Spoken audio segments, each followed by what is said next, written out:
In this quick tutorial, I'll show you how to stay AFK in Roblox without getting booted.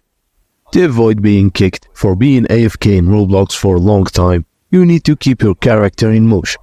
Here are some effective methods. 1.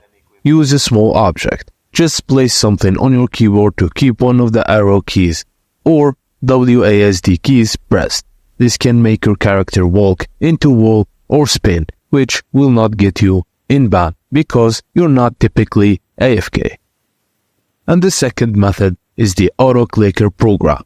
Use an auto-clicker to simulate mouse clicks or keystrokes and intervals. Just head to Google and find an auto-clicker program that is virus-free because these files can be dangerous, so be cautious because using a third-party software might violate Roblox terms of services, so use this at your pace. Thank you guys for watching, and please don't forget to like and subscribe for more.